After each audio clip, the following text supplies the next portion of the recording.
calme en mer. Le soleil qui descend sous la vague profonde a rougi l'Occident que sa lumière inonde. Le ciel étend sur moi son pavillon d'azur. La vague en réfléchit l'éclat profond et pur. Et la nuit, déroulant ses ombres et ses voiles, et posant sur son front sa couronne d'étoiles, répand à mes côtés ses feux mystérieux et poursuit dans les airs son cours silencieux. Entraîné par le sort vers de nouvelles plages, de mon pays aimé j'ai quitté les rivages. Et, voguant sur les eaux du perfide élément, je ne vois plus que l'onde et le bleu firmament. Mais le souffle des nuits s'assoupit sur la vague, son haleine affaiblie, indécise et plus grave. Sur le sein onduleux du liquide miroir a répandu la paix et les pavots du soir. Et comme un doux zéphyr dont l'aile familière soulève du lion la royale crinière, il semble, en se jouant dans l'écume des flots, du terrible océan caresser le repos. Quel calme sous les cieux, quel auguste silence. Le vaisseau lentement s'incline et se balance. J'écoute et n'entends plus que les mots encore du flot qui mollement vient baigner nos sabords. Aucun bruit dans les airs n'a frappé mon oreille. La nuit marche en silence et l'océan sommeille. Mais quelqu'un avec moi de cette immensité ressent-il dans son cœur la vague majesté?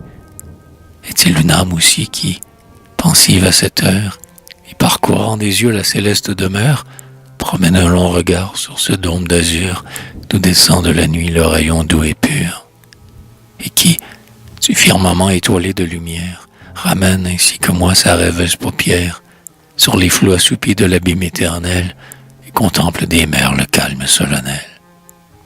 Je ne sais, peut-être un chérubin qui passe et franchit de l'éther le désert et l'espace, suspend son vol léger, et des sphères des cieux sur ce monde endormi portent un moment les yeux.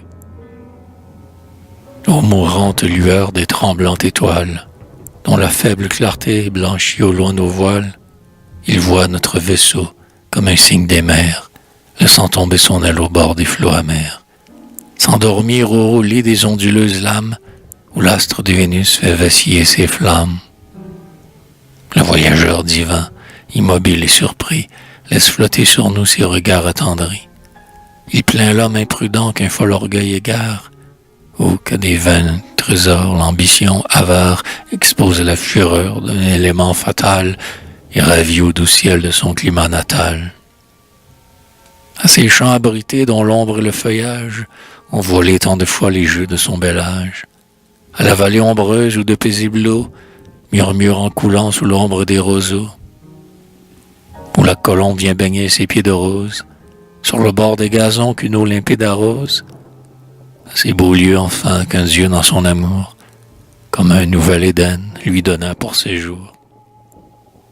Et l'archange attristé plaint la douleur amère d'un ami, d'une sœur ou d'une pauvre mère, que cet ingrat mortel a laissé loin de lui, peut-être en ce moment, sur le bord qu'il a fui, pensive et solitaire, et pleurant sur l'absence de l'ami que son âme adorait en silence.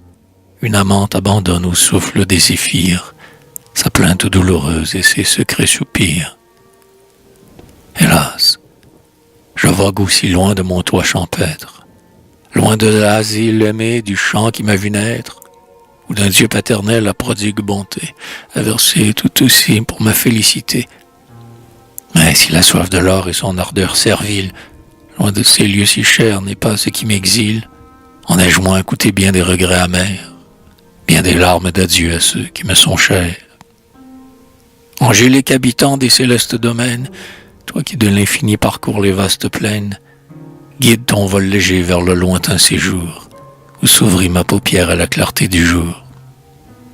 Tes yeux reconnaîtront à ces hautes montagnes, à son ciel rayonnant, à ces vastes campagnes, mon île fortunée assise au sein des mers, et montrant son front bleu dans le vague désert, où ma sœur me rappelle, où ma mère me pleure, allégée des mortels la peine et la douleur, des esprits bienheureux doit être le bonheur.